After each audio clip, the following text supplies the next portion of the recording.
रत्नाकराद्धौतपदां हिमालयकिरीटिनीं ब्रह्मराजर्षिरत्नाढ्यां वन्दे भारत मातरम्।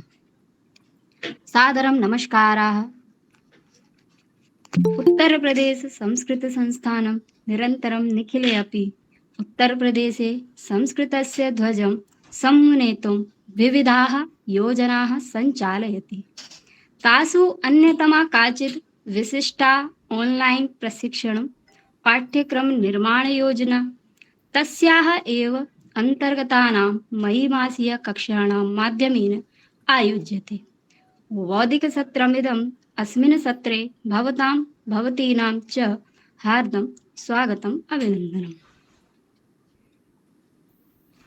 अस्मिन्नेव क्रमे अहं वैदिकमङ्गलाचरणाय गुरुकुलीयछात्रान् निवेदयामि भवन्तः वैदिकमङ्गलाचरणं कुर्वन्तु।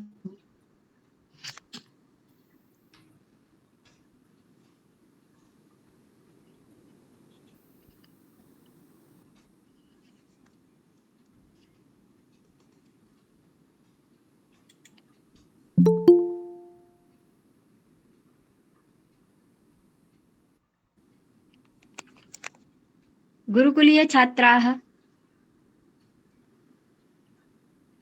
हरि ओम्। एकनिमेष तावत् वन्दनां नाकं कारयतु। आमाम्। अस्तु।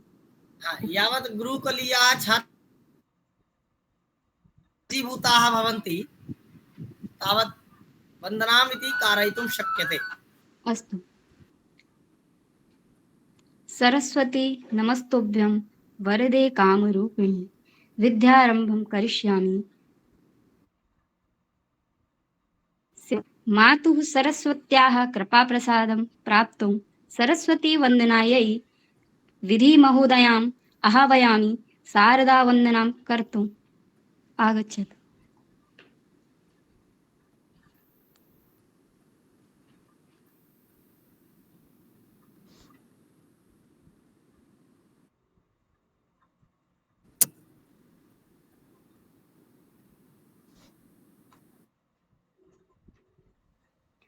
विधिमहोदयाः गुरुदेव मैं आपको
धन्यवाद महोदय।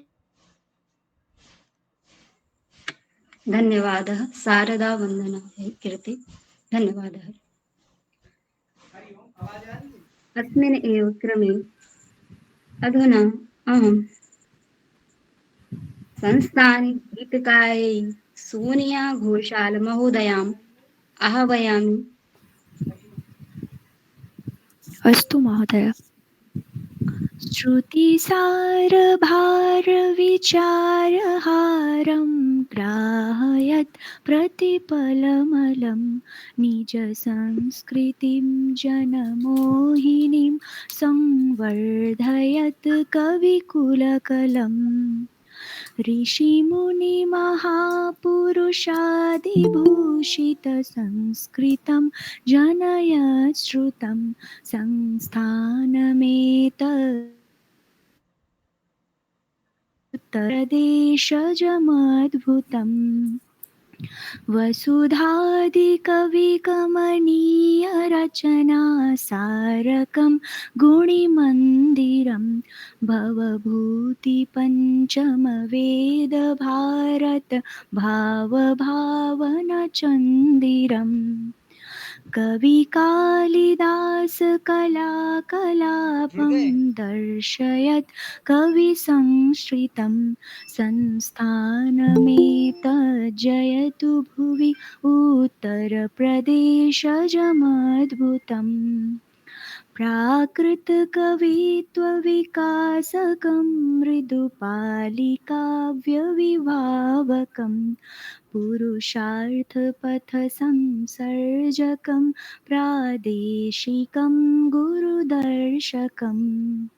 भाषाप्रसारणधर्मलीनमलौकिकं बुधभावितं संस्थानमेतज्जयतु भुवि उत्तरप्रदेशजमद्भुतम्।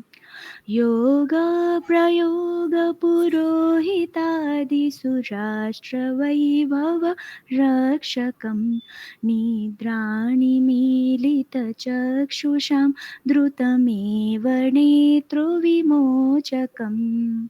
साहित्यदर्शनमूलभित्तिनवीनकविगुणशोधकं संस्थानमेतज्जयतु भुवि उत्तरप्रदेशजमद्भुतम्।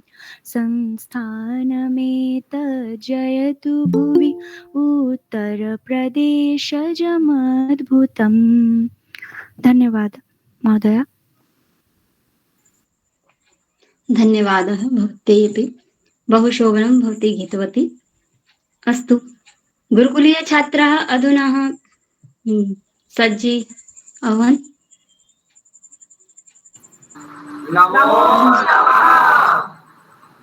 अस्तु भवन्तः वैदिकमङ्गलाचरणं कुर्वन्तु।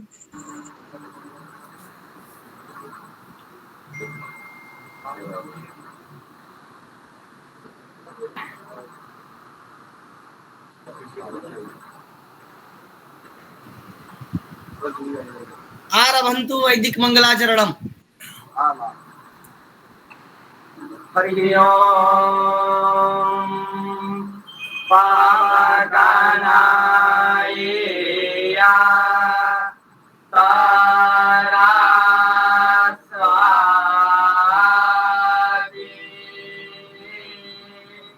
वारे देवा देनायवादी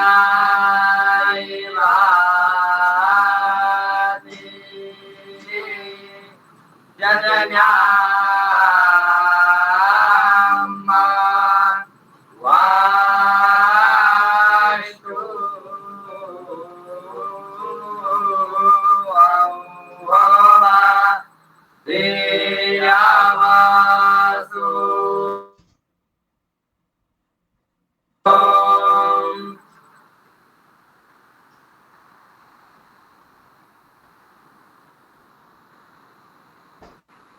धन्यवादः।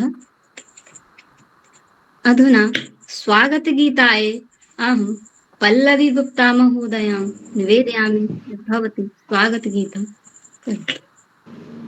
नमो पल्लवी नमः।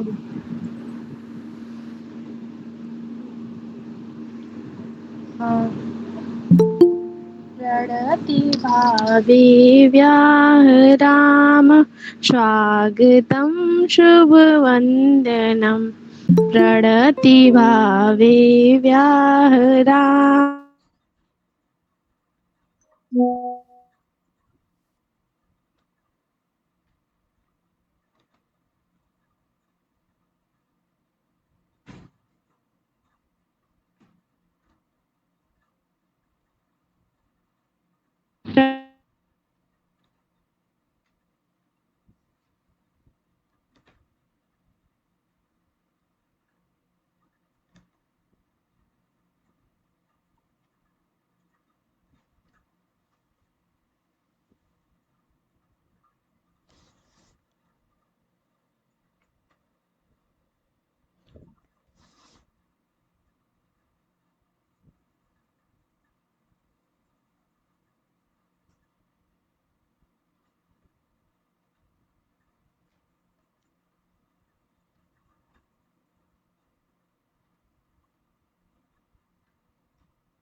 वयं कुर्मो मतिमतां नीराजनं प्रणति भावे व्याहराम स्वागतं शुभवन्दनं स्वागतं शुभवन्दनं स्वागतं शुभवन्दनं। जयतु भारत, जयतु संस्कृत। उत्तम, धन्यवाद भगिनी, बहु शोभनम्। अधुना अस्मिन्नेव क्रमे अस्माकं मध्ये ये अतिथिमहोदयाः सन्ति तेषां परिचयार्थम् अहम् अंशुमहोदयं निवेदयामि। अतिथिमहोदयानां परिचयं कारयतु।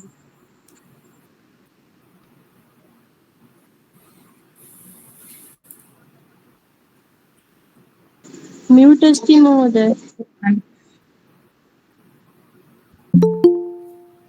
म्यूट् अस्ति महोदय। अंशुजी म्यूट अस्ति भवान्। अस्तु अस्तु अस्तु, क्षम्योऽस्मि अहं। सर्वप्रथमं महोदयाय नमस्करोमि, पुनश्च पौनः पुन्येन स्वागतम् अभिनन्दनं च करोमि महोदयः। अद्य महत् सौभाग्यस्य विषयः अयं यत् अस्माकं मध्ये संस्कृतप्रणेतारः, मार्गदर्शकाः, संस्कृतचिन्तकः डॉक्टर आशुतोष कुमार द्विवेदी महाभागः उपस्थित। महोदयः उत्तरप्रदेशस्थ फर्रुखाबाद जनपद इत्यस्य जिलाधिकारी इति पदम् अलङ्कुर्वन्ति वर्तमाने। पुनश्च संस्कृतक्षेत्रे यदि महोदयस्य विषये वदामः तु यत्र कुत्रापि उत्तरप्रदेशे संस्कृतकार्ये महोदयः न प्राप्यन्ते, परन्तु संस्कृतकार्यं यत्रापि भवति महोदयस्य उपस्थितिः, महोदयस्य प्रेरणां वयं शृणुमः एव सदा सर्वदा। महोदयस्य परिचयम् अहं वदामि। महोदयः अधुना सम्प्रति एव जिलाधिकारी रूपेण फर्रुखाबाद जनपदं तत्र प्राप्तवान्। ततः पूर्वं महोदयः अत्र गौतम बुद्ध नगरे ACEO इति पदम् अलङ्कुरोति स्म। ततः पूर्वम् अत्र अस्ति किंग जॉर्ज चिकित्सा महाविद्यालयः, तत्र महोदयः रजिस्ट्रार् इति पदे अपि आसीत्। एकम् इतोपि महोदयस्य विषये वदामि। यदा महोदयः तत्र रजिस्ट्रार् आसीत् तदा संस्कृतविज्ञान प्रदर्शनी अपि तत्र आयोजिता आसीत्। तस्यां प्रदर्शन्याम् अहमपि गतवान् आसम्। पुनः महोदयः तत्र PWD इति लोकनिर्माण विभागः अस्ति, तत्र विशेष सचिव रूपेण अपि महोदयः कार्यं कृतवान् आसीत्। तत्रापि महोदयस्य सर्वत्र वयं संस्कृतक्षेत्रे लाभं प्राप्नोमि, महोदयस्य आशीर्वादं प्राप्नोमि। अद्य तथा अवसरः लब्धः, वयं पुनः एकवारं महोदयस्य सुवचनं शृणुमः, आशीर्वचनं शृणुमः, ग्राहयामः, संस्कृतक्षेत्रे कार्यं कुर्मश्च। धन्यवादः महोदय। पुनः पुनः औनापुण्येन स्वागतम्, अभिनन्दनं महोदय। सर्वे धन्यवादार्हाः। यद्यपि अध्ययनकाले धाराप्रवाहेण संस्कृतसम्भाषणे अहं प्रवीणः, परन्तु अभ्यासानुसारिणी विद्या इति मतेन अनभ्यासेन धाराप्रवाहेण इदानीं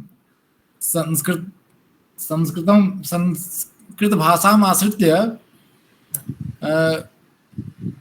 कथने बाधा भवति। चिन्ता नास्ति महोदय।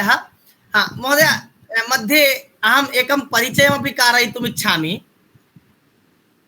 एकः परिचयः अस्ति अस्माकं मध्ये। अस्याः योजनायाः मुख्य समन्वयकाः धीरज मैठाणी वर्यः उपस्थिताः सन्ति। श्रीमान् धीरज मैठाणी वर्यः अत्र उपस्थितः। तो अहं धीरज मैठाणी वर्यं निवेदयामि, महोदयस्य स्वागतभाषणं पुनश्च प्रास्ताविकं करोतु। तदनन्तरं सञ्चालिका महोदया अग्रे कार्यक्रम सारयति। महोदयः, धीरज महोदयः, आदरणीयः। हेमाद्रिपार्श्वे च तटे रमन्तं सम्पूज्यमानं सततं मुनीन्द्रैः सुरासुरैर्क्षमहोरगाद्यैः केदारमीशं शिवमेकमीडे केदारमीशं शिवमेकमीडे। भगवन्तं श्री केदारनाथं सश्रद्धं प्रणिपत्य उत्तर प्रदेश संस्कृत संस्थानेन समायोजितस्य अस्य प्रेरणा सत्रस्य मुख्यवक्तृरूपेण समुपस्थितानां फरुखाबाद जनपदस्य जिल्लाधिकारिणां श्रीमताम् अहं सादरं तावत् स्वागतम् अभिनन्दनं च व्याहरामि। श्रीमन्तः संस्कृतभारत्याः सम्बद्धाः, श्रीमतां परिवारोऽपि संस्कृतेन सम्बद्धः। बहुकालतः महोदय संस्कृतेश्च संरक्षणाय बहुविध कार्याणि तत्र स्वीये विभिन्नेषु जनपदेषु सम्पादितवान् अस्ति। भवतां यथा नाम अस्ति आशुतोषः, आशु इत्युक्ते शीघ्रं यः तुष्यति, तादृशं यथा भवतां नाम अस्ति तथैव व्यक्तित्वमपि भवन्तः तावत् संभजन्ते। तो यदा कस्यापि जिल्लाधिकारिणा संस्कृतार्धिरागिणीत्वं वयं लोके पश्यामः, तदा संस्कृतभाषा भारतस्य न केवलं प्राचीनतमं वैभवं दर्शयति, अपि तु राष्ट्रस्य सांस्कृतिकं, दार्शनिकं, ऐतिहासिकं च चिन्मय स्वरूपं प्रकाशयति। यदि कश्चित् जिल्लाधिकारी यह जनपदस्य सर्वोच्च प्रशासकः भवति, संस्कृतानुरागी यदा भवति तर्हि तस्य प्रभावः सर्वविध रूपेण तत्र समलक्षितं भवति। तत्र प्रथमत्वेन सांस्कृत पुनरुज्जागरणस्य प्रेरकः संस्कृतानुरागी जिल्लाधिकारी स्वीय जनपदे संस्कृत संवादस्य, नाटकस्य, काव्यस्य पुनर्स्थापनाय प्रवृत्तिं कुरुते। विद्यालयेषु संस्कृत शिक्षायाः संवर्धनं, सार्वजनिकस्थलेषु श्लोकलेखनम् अपि च संस्कृतगोष्ठीनाम् आयोजनं तेनैव सम्भवति। तो एतद्द्वारा जनमानसे संस्कृतभाषायाः गौरवबुद्धिः जागृता भवति। अथ च द्वितीयं तावत् प्रशासनिक कार्ये तु नैतिकदृष्टेः समावेशः। संस्कृतशास्त्रेषु विशेषतः धर्मशास्त्रेषु, न्यायशास्त्रेषु उत्तमा नैतिकदृष्टिं द्रष्टुमपि तद्वारा तेन व्यक्तित्वेन शक्यते। यः जिल्लाधिकारी येषां मार्मिकः भवति सः न्यायपूर्णं जनहितं करं च शासनं कर्तुं समर्थः भवति। तेन सह जनविश्वासम् अपि समर्जयति।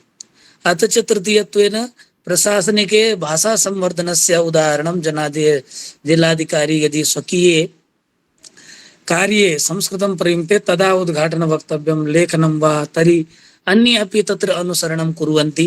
तो एकस्य प्रशासकस्य संस्कृतनिष्ठा समाजे भाषा प्रेम्णा लहरीं जनयति।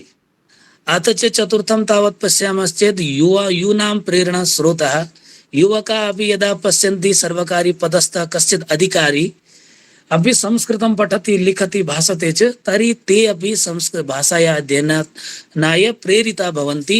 एकस्य उदाहरणस्य प्रभावः सहस्रशः शब्देभ्यः महान् भवति। अथ च पंचमं तत्त्वं तावद् वयम् अवलोकयेमश्चेत् तत्र राष्ट्रीय एकतायाः संवर्धकः संस्कृतस्य संस्कृतभारती सर्वभारतीयानां संस्कृतं सूत्रमस्ति। यदा प्रशासकः एकस्मिन् अनुयुक्तः भवति तदा सा केवलं भाषां नैव न संवर्धयति अपितु राष्ट्रचेतनामपि बोधयति। तो एवं वयं समग्रदृष्ट्या यदि पश्यामश्चेत् कश्चित् जिल्लाधिकारी संस्कृतानुरागी भवति चेत् तर्हि सः केवलं प्रशासकः न अपितु एका संस्कृत संवर्धकः राष्ट्रनिर्माता च भवति। अस्य संस्कृत सेवाया दूरगामिन्याः सुदृढ़ भविष्याय मार्गं निर्माति। एषा भावना एव अद्यतन भारतस्य आवश्यकता अस्ति। तो यथा अत्र अस्माकं प्रेरणा स्रोते अत्र समुपस्थिता श्रीमन्ता फरुखाबाद जनपदस्य मान्या जिल्लाधिकारिणः यथा अत्र मया उक्तं तथैव भवतां व्यक्तित्वे कृतित्वे अपि समलक्षितं भवति। भवादृशं व्यक्तित्वम् अस्मादृशाणां संस्कृतकार्ये ये संलग्नाः सन्ति ये कार्यकर्तारः सन्ति तान् सर्वदैव प्रेरणापथं प्रति सदैव प्रेरयन् भवति। भवादृशस्य प्रेरणा श्रोतॄणाम् अहं तत्र तावत् पौनापुल्येन संस्थानपरतया अस्माकं प्रशिक्षकाणां परतया अस्य सत्रस्य समायोजकानां परतया ये छात्राः भवतः उद्बोधनं श्रुत्वा इतोपि संस्कृतं प्रति प्रेरिता समर्पिता च भविष्यन्ति तेषां च परतया भवदीयं हृदयं तावत् अभिनन्दनं विधाय आत्मानं तावत् धन्यम् ईहे। अथ च अस्माकं ये अत्र अस्माकं निदेशक महोदयाः सन्ति तेषामेव प्रेरणया एतत् सत्रं समारब्धम्। अथ च अस्माकं कार्यालयस्य पदाधिकारिणः अन्ये ये अस्माकं प्रशिक्षकाः सन्ति अत्र अस्मिन् कार्यक्रमे मङ्गलाचरणम् आरभ्य अन्तं पर्यन्तं ये तत्र सहभागितां निर्वक्ष्यन्ति तेषाम् अथ च अन्येषाम् अपि अत्र संयुक्तानां सर्वेषाम् अपि संस्कृतानुरागिणाम् अहं संस्थानप्रति अस्माकं समन्वयगणस्य प्रतया हृदयं तावत् अभिनन्दनं विधाय संस्थानस्य याः योजना प्रचलन्ति अधुना तासां विषये किञ्चित् वक्तुम् इहे। संस्थानप्रतया यथा महोदयाः अत्र समागताः सन्ति तादृशमेव व्यक्तित्वं निर्मातुं सिविल सेवायां संस्कृतस्य महत्त्वं समलक्ष्य भारतीय सिविल सेवायाः राष्ट्रसेवायाः श्रेष्ठतमं माध्यमं वर्तते। अस्यामेव सेवायां संस्कृतविषयस्यापि विशिष्टं तावत् स्थानं दृश्यते। संस्कृतं केवलं परीक्षा विषयतया न अपितु प्रशासनिक चिन्तनस्य नैतिक दृष्टेश्च मूलाधारतया महत्वपूर्णम् अस्ति। इत्येव तत्र आलक्ष्य संस्थानप्रतया सिविल सेवा परीक्षा निमित्तं ये संस्कृतं विषयरूपेण चिन्वन्ति तेषां कृते निःशुल्क अनुशिक्षण योजना प्रचलति। तत्र तया योजनाया लाभान्विताः सन्तः बहवः तत्र परीक्षां समुत्तीर्य अधुना भारते प्रशासनिक पदं तावत् निर्वहन्ति। अथ च संस्थानपरतया पौरोहित्य योग ज्योतिष शास्त्रस्य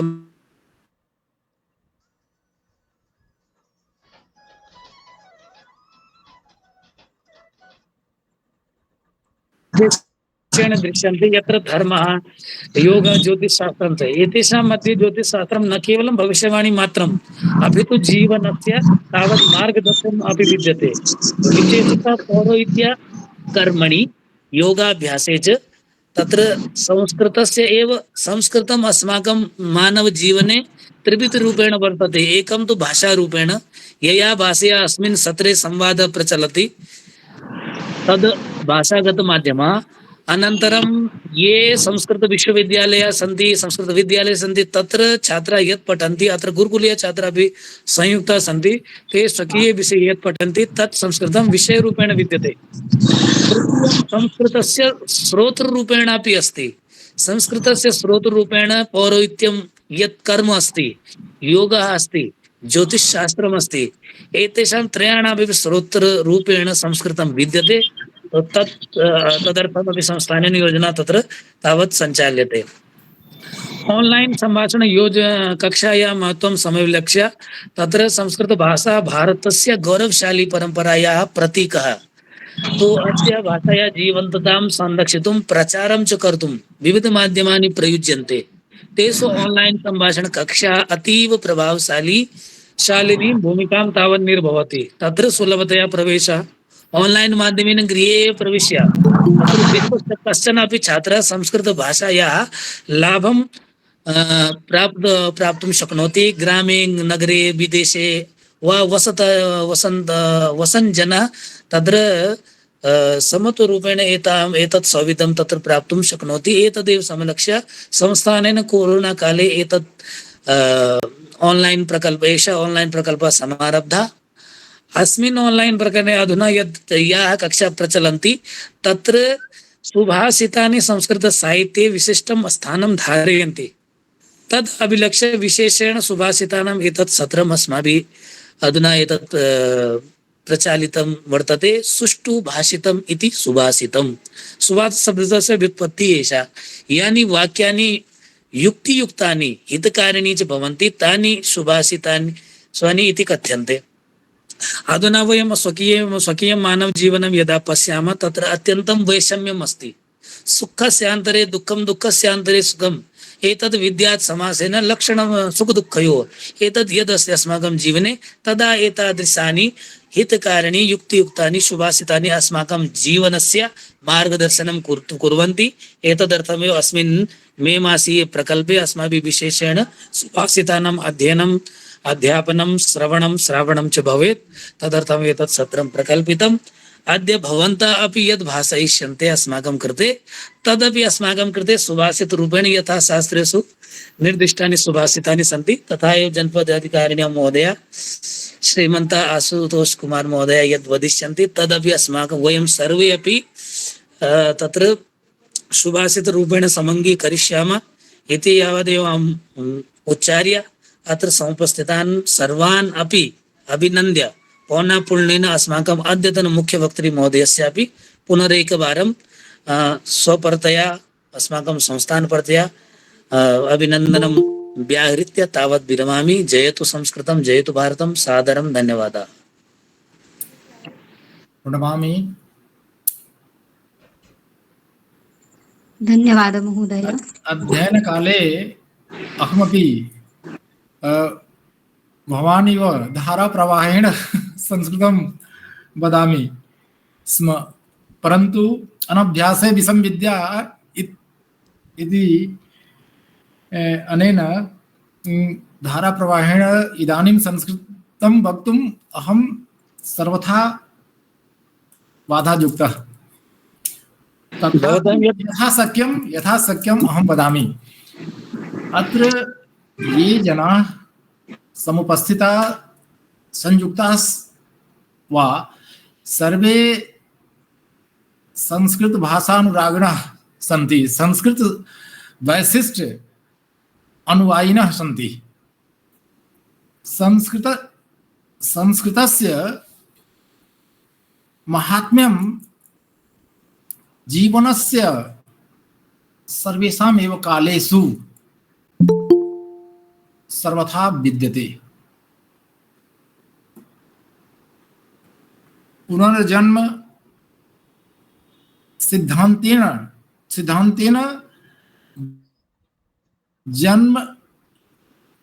जन्मात् पूर्वमपि रहस्यं ज्ञातुं संस्कृत माध्यमेन एव समर्थोऽहम्। आयु जन्म च वित्तं च विद्या आयु कर्म च वित्तं च विद्या निधनमेव च पंचेतानि सृज्यन्ते गर्भस्थस्यैव देहिनः। संस्कृत साहित्य एव सिद्धान्तः एषः प्रतिपादितः। अन्य साहित्येषु न लभ्यते इदानीं कर्म परिपाक्य व्याख्या।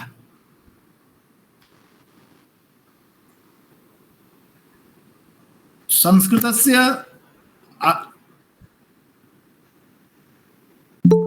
प्रचारः प्रसारः वैदेशिक शासन परंपरया मैकाले शिक्षा परंपरया च अवरुद्धः। परंतु संस्कृतानुरागिणः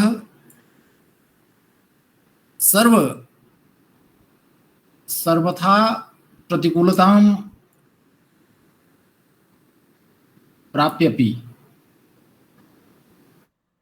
आग न त्यक्तः।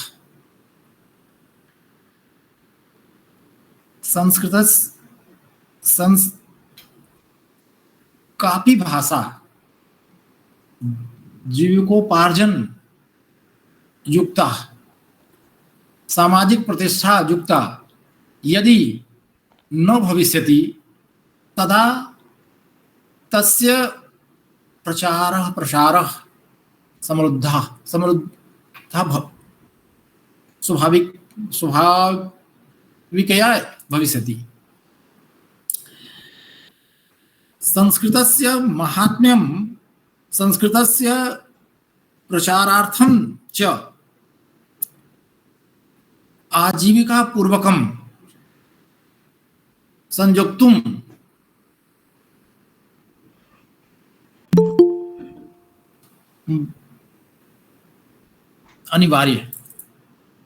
अनिवार्य एतदर्थं ज्योतिष ज्ञानम अपि।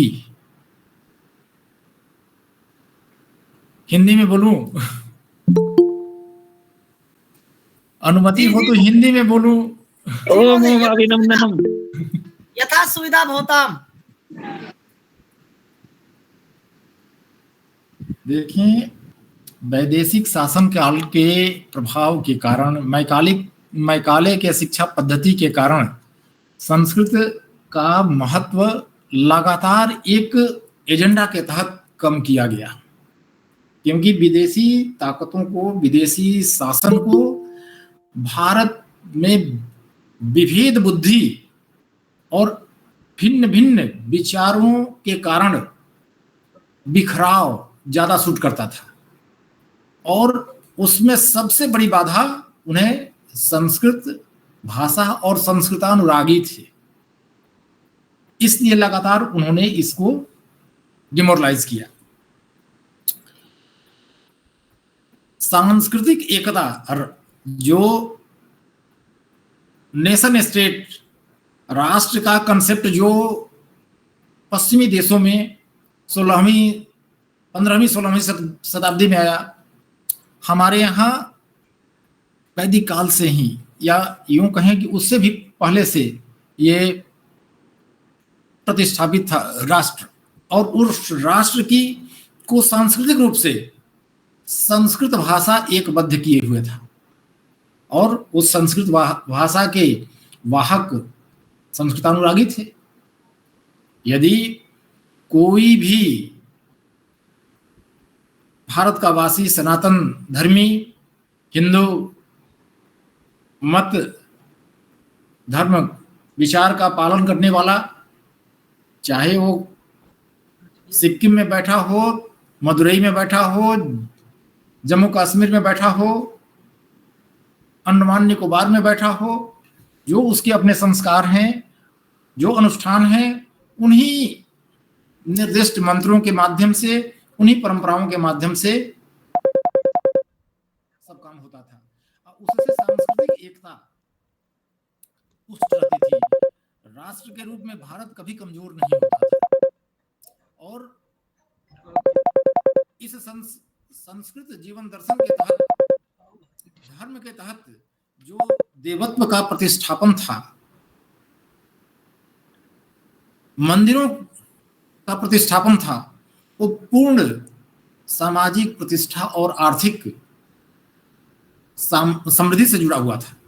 मंदिरों पर जो अटैक किए गए, और मंदिर के पुजारी संस्कृतज्ञ थे, दोनों का एक साथ अटैक हुआ। मंदिर उस समय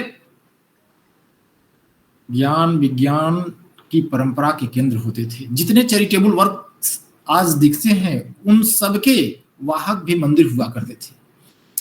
अपने देश में शिक्षा और चिकित्सा दोनों निःशुल्क हुआ करता था। मंदिर के माध्यम से वह निःशुल्क हुआ करता था और शादी विवाह संस्कार आदि जो भी होते थे वो भी उसमें सपोर्ट सिस्टम में था। हम लोग मंदिर में जाते हैं, यथा योग कोई पैसा कोई चढ़ा देता है, भगवान हमारे पैसे के भूखे थोड़े हैं, लेकिन ये हम लोगों के जीन में आया है, डीएनए में है परंपरागत दृष्टि से कि मंदिर हमें निःशुल्क चिकित्सा शिक्षा देता था, हमारे सारे चैरिटेबल वर्क्स को सपोर्ट करता था, संस्कारों में सपोर्ट करता था, इसलिए जो जैसा था उसमें अपनी सहभागिता देती थी अपने आर्थिक रूप से। तो उन चीजों को खत्म किया गया जानबूझकर और उससे जुड़े हुए संस्कृतानुरागियों को भी खत्म किया गया। समय बदला है, देश आजाद हुआ है, लेकिन जो मूल कंसेप्ट भारत के सोने की चिड़िया का कंसेप्ट, कृण्वन्तु विश्वमार्यम का कंसेप्ट, विश्व गुरु होने का कंसेप्ट, महाशक्ति होने का कंसेप्ट तब तक पूरा नहीं होगा जब तक संस्कृत के जो मूल्य हैं, संस्कृत में अभिलिखित जो मूल्य हैं, हमारे पीढ़ी दर पीढ़ी लाखों वर्षों की परंपरा और अनुभव के आधार पर संजोए हुए हमारे पूर्वजों ऋषियों मनीषियों के सुभाषित या वैज्ञानिक तथ्य का हम अध्ययन करते हुए उस स्तर तक न पहुंच पाए। अभी हम देखते हैं कि इतने तरह के विमान हैं। भारद्वाज विमान शास्त्र में जितने तरह के विमानों का चित्रण किया गया था, आज भी मॉडर्न युग में भी उतने तरह के विमान अभी उपलब्ध नहीं है। यदि एपीजे अब्दुल कलाम साहब अग्निबाण से अग्नि मिसाइल की प्रेरणा लेते हैं तो उस प्रेरणा का कारण कौन था? हमारा संस्कृत साहित्य था। वैसे ही ये सोचने का विषय है कि संस्कृत साहित्यों पर ही सारे रिसर्च क्यों हो रहे हैं। संस्कृत में लिखित वेद, उपनिषद, पुराण या अन्य प्राचीन ग्रंथों पर ही रिसर्च क्यों हो रहे हैं? बाइबिल और कुरान पर रिसर्च क्यों नहीं हो रहे हैं? सोचने का विषय है। यदि रिसर्च हो रहे हैं तो पूरी वैज्ञानिक पद्धति से हमारे पूर्वजों ने, मनीषियों ने जीवन के अनुभव को शोध कर उसमें लिखा था। अब जैसे समाज की में तमाम तरह की प्रतिकूलताएं, कुरीतियां, समस्याएं घिरी पड़ी रहती हैं, हमेशा रहती हैं, आज भी हैं। भ्रष्टाचार हमेशा एक प्रमुख मुद्दा रहा है। जब से हम लोग पढ़ते हैं, देखते हैं, यदि ईशावास्यामिदं सर्वं यत्किंच जगत्याम जगत तेन त्यक्तेन भुंजिथा मा गृद्धः कस्य स्विद्धनम्। ये कंसेप्ट यदि सर्वविध प्रचारित हो जाए, सब जगह प्रचारित हो जाए तो कौन भ्रष्टाचारी होगा? कम से कम संस्कृत का इस मंत्र का, इस भाव को आत्मसात करने वाला तो भ्रष्टाचार से मुक्त हो जाएगा, वो भ्रष्टाचार में संलिप्त नहीं होगा। और जिस मात्रा अनुपात में इस चीज की समझ जिसमें होगी, वो उसी मात्रा अनुपात में उसमें कमी आ जाएगी। इसका अर्थ सब लोग समझ रहे हैं? ईशावास्याम इदम सर्वम यत्किंचित जगत्याम जगत। आप बच्चे समझ रहे हैं? इसमें ये कहा गया है कि संपूर्ण जगत ईश्वरमय है। ये केवल संस्कृत साहित्य, भारतीय दर्शन, भारतीय धर्मशास्त्र ही इस बात को प्रतिष्ठापित करता है कि संपूर्ण अस्थावर जंगमात्मकम जगत, ये संसार क्या है, जगत को परिभाषित किया है कि अस्थावर जंगमात्मकम जगत, जिसमें जड़ चेतन दोनों है संसार में। और अन्य धर्म साहित्य जड़ में जीवंतता नहीं देखता है। हमारा साहित्य, हमारा धर्म दर्शन, हमारा ये ज्ञान परंपरा कहती है कि वो भी परमात्मा का स्वरूप है। यहाँ हम में, तुम में, खड़क खम में, घट घट व्यापत राम, यहाँ खंबे से नृसिंहावतार होता है भक्त की रक्षा के लिए। तो अस्थावर जंगमात्मकम जगत मतलब जड़ चेतन संसार में जो भी है सब ईश्वरमय है, सब ईश्वर का है।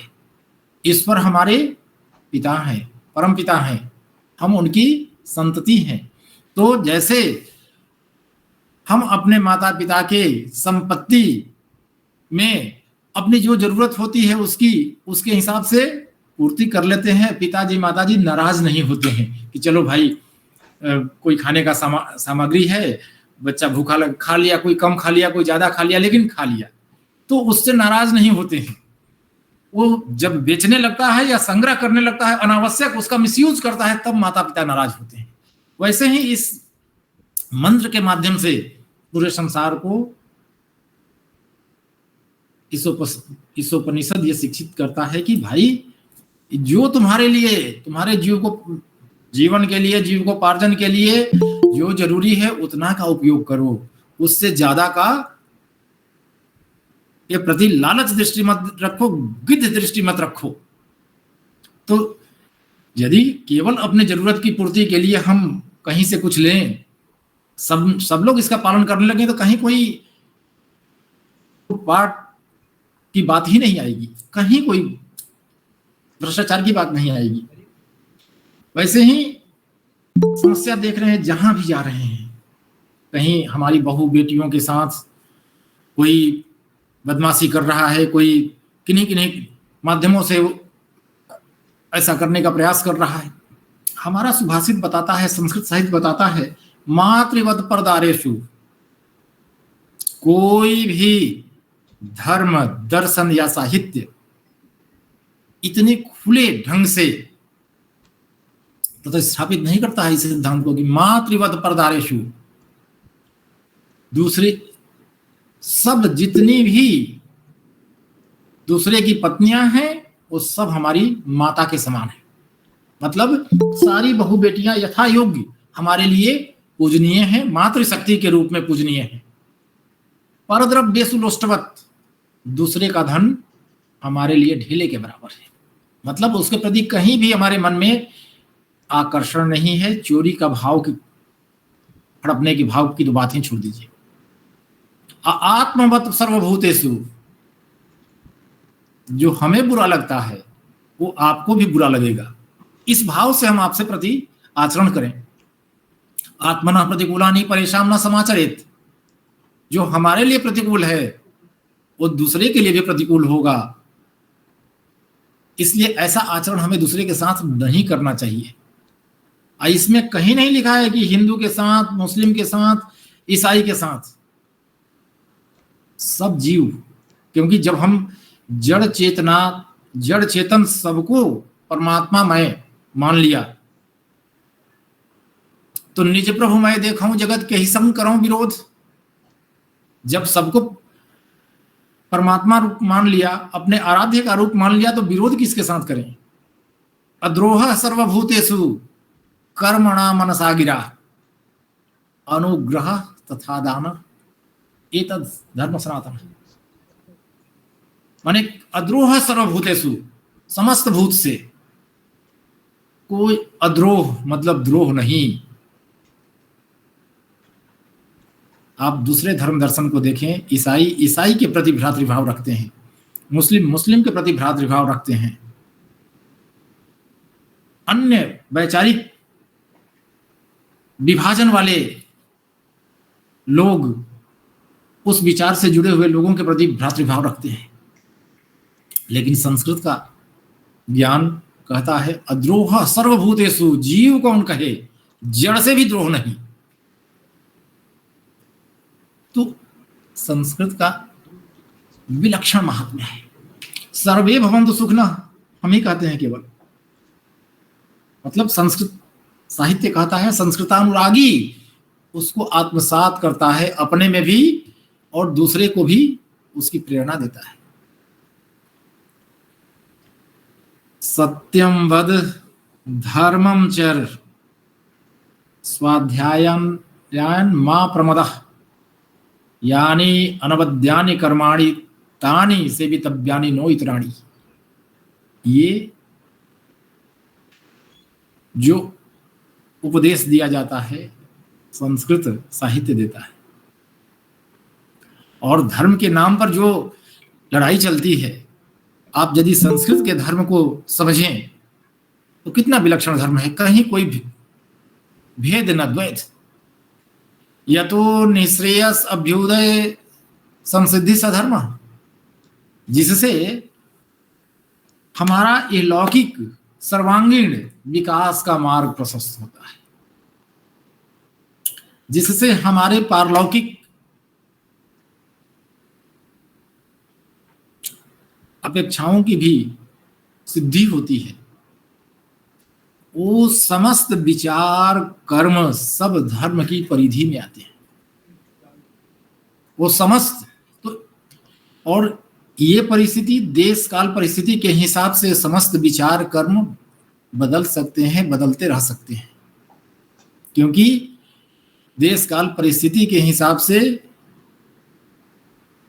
कहीं कोई निर्जन रेगिस्तान में है, कोई अंटार्कटिका में है, कहीं कोई यूपी उत्तर प्रदेश में है। तो इसमें कितनी व्यवहारिकता है आप समझ सकते हैं। केवल यही धर्म दर्शन बताता है कि इतनी व्यवहारिकता है। और समाज को भी बांध रखने में जो यहाँ की वर्णाश्रम व्यवस्था थी वो अपने आप में विलक्षण थी। उसमें झूठी कमियां ढूंढ कर, क्योंकि ढूंढकर विभाजित करके देश पर शासन करना आसान था, इसलिए किया गया। भगवान कृष्ण यदि कहे गीता में चातुर्वर्ण्यम मया सृष्टम गुण कर्म, कहीं स्वभावतः लिखा है, कहीं विभागशः लिखा है, बात एक ही है। यदि गुण और कर्म के और स्वभाव के आधार पर कैटेगराइजेशन ऑफ ह्यूमन बीइंग है कि जो जिसका स्वभाव है, रुचि है, प्रवृत्ति है, उसके हिसाब से,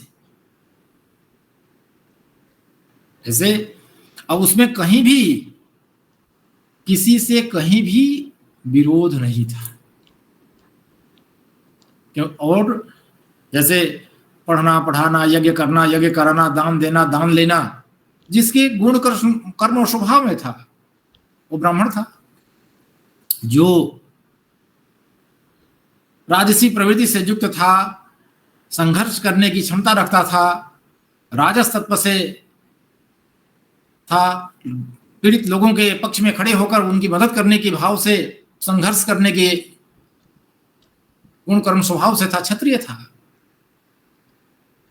कृषि गौरक्ष वाणिज्यम वैश्य कर्म स्वभावजम, जो गोपालन करता था, कृषि करता था, वाणिज्य करता था, वो वैश्य था।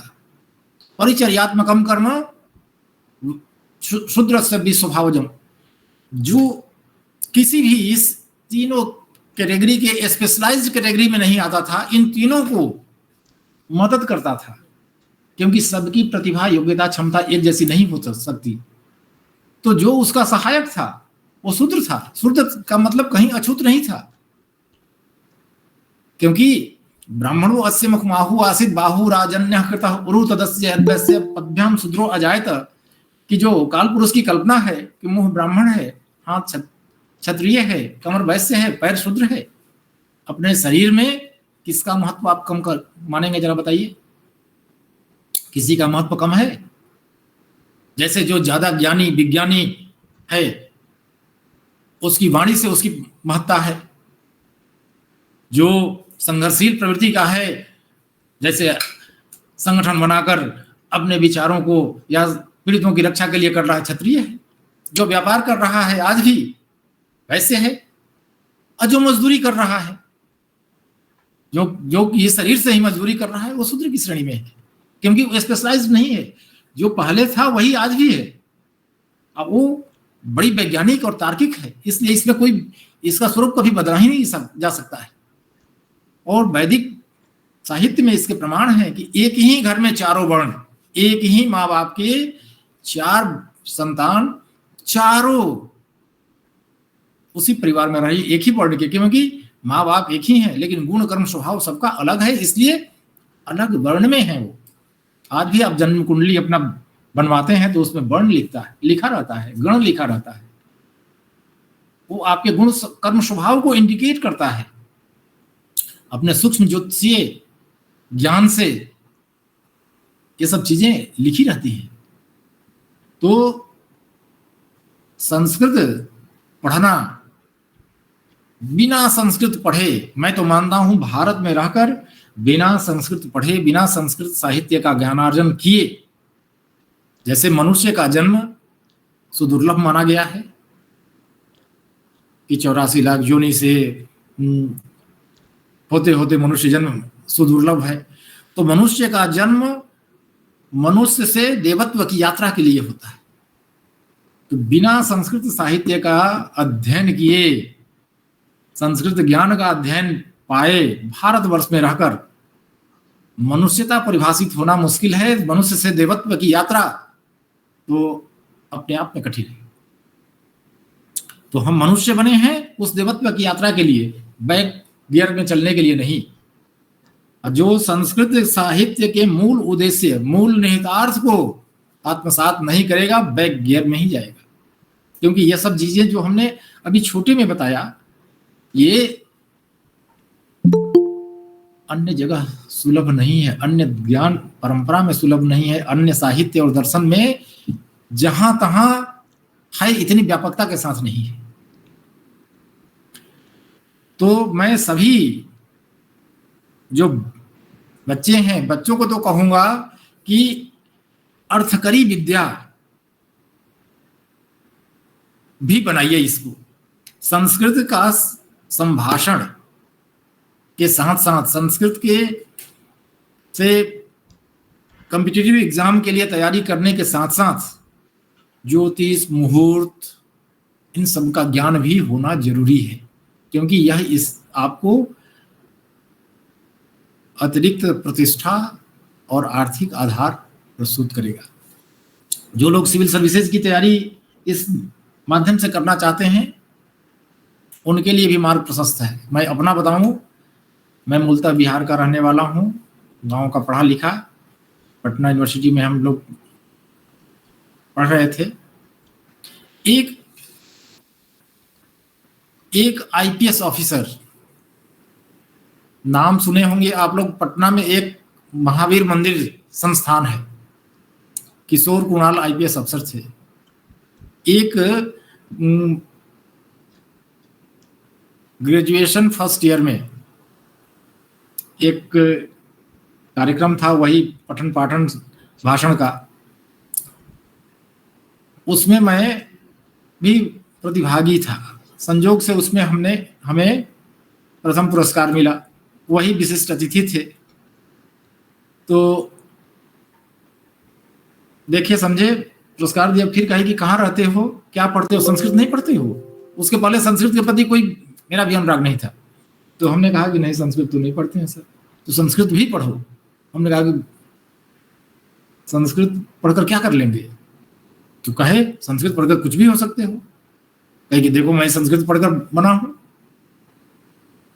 फिर पहली बार संस्कृत के प्रति जानने समझने की अनुराग पैदा हुआ। फिर मैंने देखा कि और लड़के पढ़ रहे हैं, पता किया तो और भी आईएएस, आईपीएस, पीसीएस सब बने हुए हैं। तो मेरी भी प्रेरणा हुई कि हम भी संस्कृत लेंगे।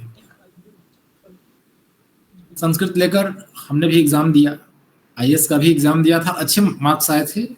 अंतिम चयन तो कई चीजों पर निर्भर होती है, प्रारब्ध भी प्रमुख है परिश्रम के साथ साथ। लेकिन संस्कृत ने ठीक है उस जगह को नहीं दिया, दूसरा जगह दिया। और हमारे कॉलेज के पढ़े हुए कई लोग आपके यूपी में, बिहार में तो हैं ही, कई लोग यूपी में अच्छे पदों पर हैं। मैं हूँ, अभी कुछ दिन पहले कुशीनगर में डीएम थे, वो भी हमारे सीनियर थे। महाराजगंज में एक डीएम थे, वो भी हमारे सीनियर थे। एक और सीनियर थे, वो भी उत्तराखंड में सेक्रेटरी हो गए हैं, वो भी सीनियर थे। एक और सहपाठी थे, वो भी उत्तराखंड में सेक्रेटरी हैं। आपके यूपी में एडिशनल डीजीपी रैंक के एक हमारे सीनियर थे, वो भी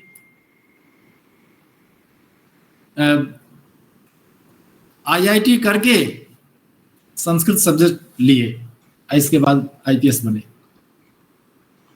एक और हमारे सीनियर थे जो कि जेआरएफ करके हम लोगों को पढ़ाते थे, वो एडिशनल डीजीपी यहाँ है। तो ये तो नोन है जो लोग मैं बता रहा हूँ, और भी बहुत लोग होंगे जिनके बारे में हम नहीं जानते हैं। शायद आप लोग जानते हो, शायद अभी बाराबंकी के डीएम साहब भी संस्कृत से जी शशांक त्रिपाठी जी, हाँ वो भी किए हैं। हाँ, तो संस्कृत ये तो दिमाग से एकदम निकाल देना है कि संस्कृत बढ़िया से पढ़कर हम उपेक्षित हो जाएंगे। संस्कृत का को बढ़िया से पढ़कर आदमी प्रतिष्ठित होगा। हाँ, उसको लौकिक चीजों के संदर्भ में भी थोड़ा सा जागरूक रहने की जरूरत है, क्योंकि संस्कृत आध्यात्मिकता के साथ इतना जुड़ जाता है कि फिर आदमी संसार की असारता मानने लगता है, जीवन की नश्वरता और जन्म जन्मांतर की शुद्धता की ओर बढ़ने लगता है। वो भी जरूरी है, आत्मिक रूप से हमारा उत्कर्ष हो। हम औरों से संस्कृत पढ़कर विशिष्ट हैं यदि शुद्धता की दृष्टि से, आत्मावलोकन की दृष्टि से, परमार्थ की दृष्टि से, वो हमारी विशिष्टता है, बनी रहेगी। लेकिन लौकिक जीवन के जो आधारभूत सिद्धांत हैं बढ़ने के लिए, आगे बढ़ने के लिए, मजबूत बनने के लिए, उनको भी उपेक्षित करने की जरूरत नहीं है। यद्यपि शुद्धम लोक विरुद्धम ना चरणीयम ना करणीयम। तो लोक की जो युग धर्म है, धर्म दो तरह की है, एक शाश्वत धर्म की परिधि में सारी चीजें, और एक लोक युग धर्म। तो युग धर्म को हम नकारेंगे तो युग हमें नकार देगा। तो युग धर्म की दृष्टि से हमें अपने को मजबूत बनाना है। तो संस्कृत का ज्ञान हमें उस दृष्टि से भी प्राप्त करना है जिससे हम आर्थिक और सामाजिक रूप से प्रतिष्ठित हों। संस्कृत की उन विधाओं को भी पकड़ना है, फिर उसकी आध्यात्मिकता तो हम पकड़ेंगे ही, आध्यात्मिकता रहेगी ही। तो जितने भी संस्कृतानुरागी हैं, जिस अनुपात में हैं, जिस अवस्था में हैं, सब प्रणम्य हैं, क्योंकि वो अपनी मनुष्यता को परिभाषित करने के मार्ग में हैं। कुछ मनुष्यता से देवत्व की यात्रा में लगे हुए हैं, क्योंकि मनुर्भव आदेश है शास्त्र का, आपने मनुष्य बनो, और ये विशिष्ट मनुष्य बनो, भारत के मनुष्य बनो, ये हमारे लिए आदेश है। जहाँ गायन्ति देवा किलगीत गाने धन्यास्तु ते भारत भूमि भागे, ये भारत भूमि में हम जन्म लेकर भाग्यवान हैं। तो मनुष्य भी बने, श्रेष्ठ मनुष्य बने, सशक्त मनुष्य भी बने, युग धर्म के, लोकाचार के, मजबूती के मार्ग का अवलंबन करते हुए संस्कृत का संवर्धन करें। इसी के साथ मैं शुभकामना दे रहा हूं, और इस मार्ग में हमारा संस्कृत उत्तर प्रदेश संस्कृत संस्थान अपनी सीमाओं में लगातार प्रयास कर रहा है, और उससे जुड़े हुए भी समस्त लोगों को मेरा साधुवाद, और बच्चों को भविष्य की उन्नति के लिए मंगल कामनाएं।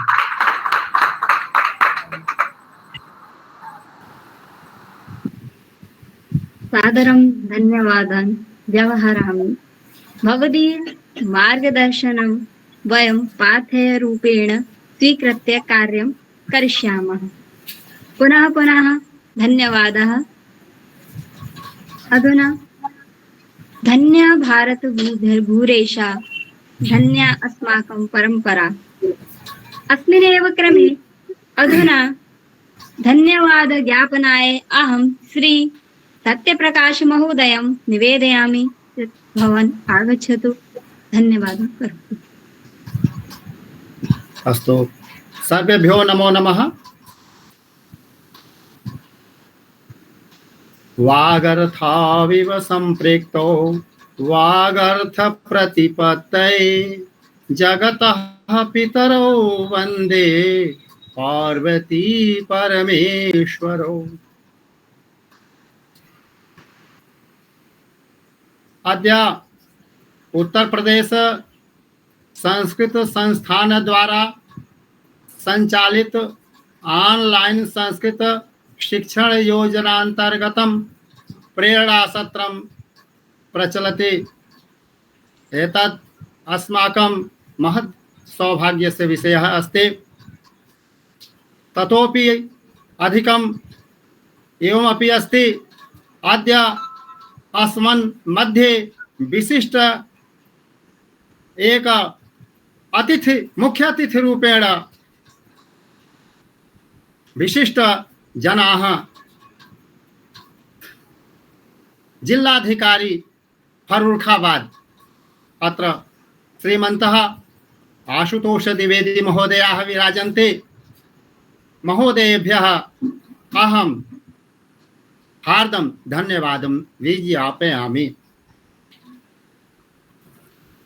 उत्तर प्रदेश संस्कृत संस्थानस्य कार्यकारी अध्यक्ष IAS अधिकारी जितेन्द्र कुमार महोदयेभ्यः अहं हार्दं धन्यवादं विज्ञापयामि। पुनश्च येषां मार्गदर्शने वयं कार्यं कुर्वन्तः स्म निदेशक वर्याः विनय श्रीवास्तव महोदयेभ्यः अहं हार्दं धन्यवादं विज्ञापयामि। प्रशासनिक अधिकारी रूपेण दिनेश मिश्र महोदयाः, जगदानंद झा महोदयाः इति द्वाभ्यां महोदयाभ्याम् अहं धन्यवादं विज्ञापयामि। पुनश्च श्री भगवान सिंह चौहान महोदयाः ऑनलाइन संस्कृत शिक्षण योजनायाः प्रभारी रूपेण कार्यं कुर्वन्तः सन्ति। तेभ्यः महोदयेभ्यः अहं धन्यवादं विज्ञापयामि। अस्माकं प्रशिक्षण प्रमुखाः सन्ति श्रीमन्तः सुधिष्ठ महोदयाः, तेभ्यः अहं धन्यवादं विज्ञापयामि। अग्रे येषां कुशल प्रबन्धने नेतृत्वे एषा योजना सम्यक् रीत्या चलति। समन्वयक मुख्य समन्वयक महोदय धीरज मैथाड़ी महोदयेभ्यः, दिव्यरंजन महोदयेभ्यः, राधा शर्मा महोदय इति एतेभ्यः अहं हार्दं धन्यवादं विज्ञापयामि। अग्रे अस्मिन् कार्यक्रमे उपस्थिताः ये शिक्षार्थिनः सन्ति, ये विविध कार्यक्रमेषु प्रतिभागं गृह्णन्ति, तेभ्यः अहं धन्यवादं विज्ञापयामि। पुनश्च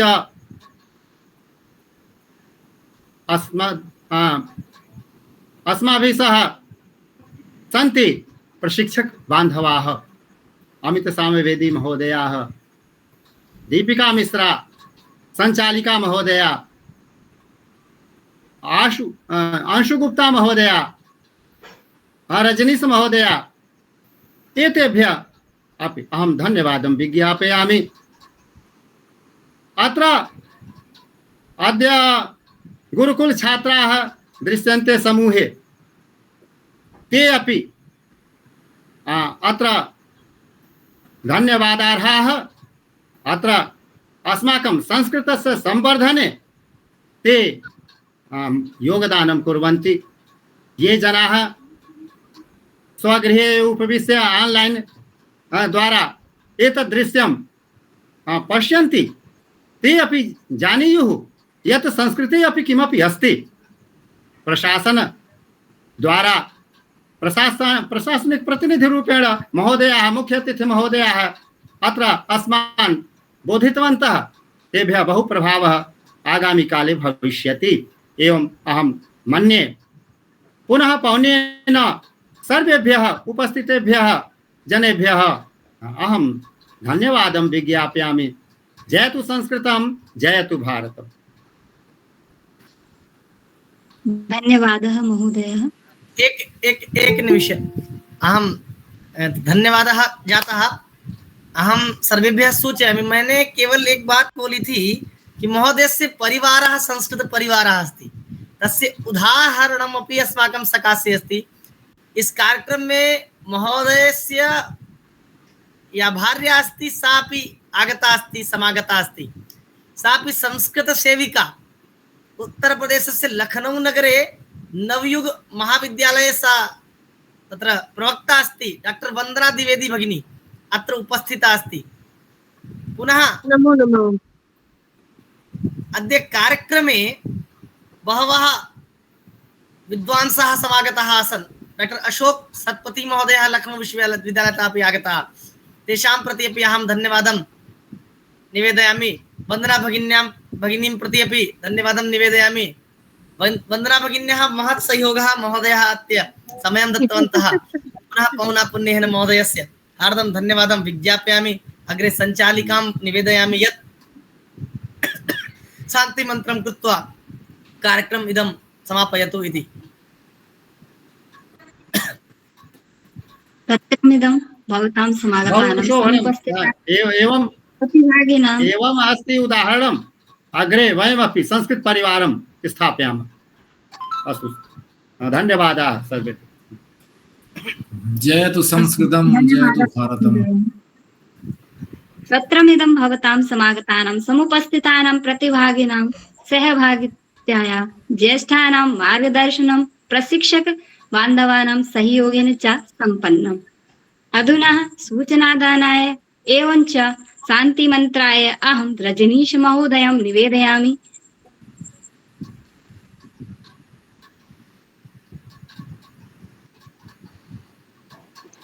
हरि ओम। सर्वेभ्यो नमो नमः। काश्चन सूचनाः सन्ति।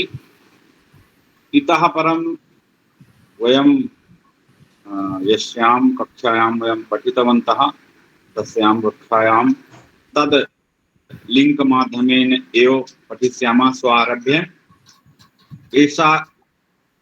एतद् लिङ्कं केवल प्रेरणासत्राय आसीत्।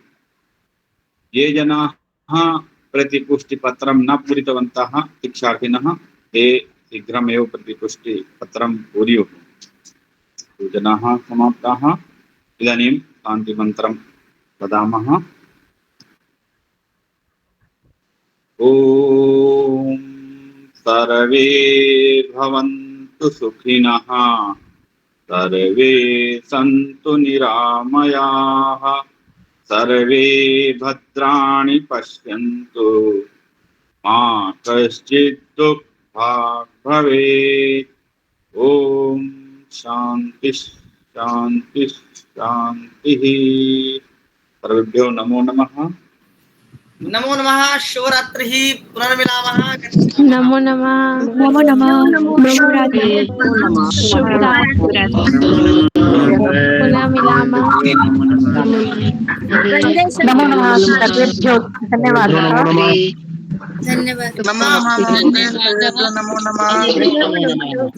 धन्यवाद।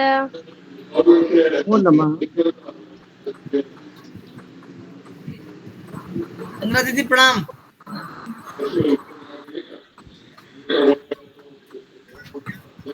ठीक, अभी सभी लोग जा सकते हैं और कल अपनी अपने कक्षा के लिंक से पुनः जुड़ेंगे।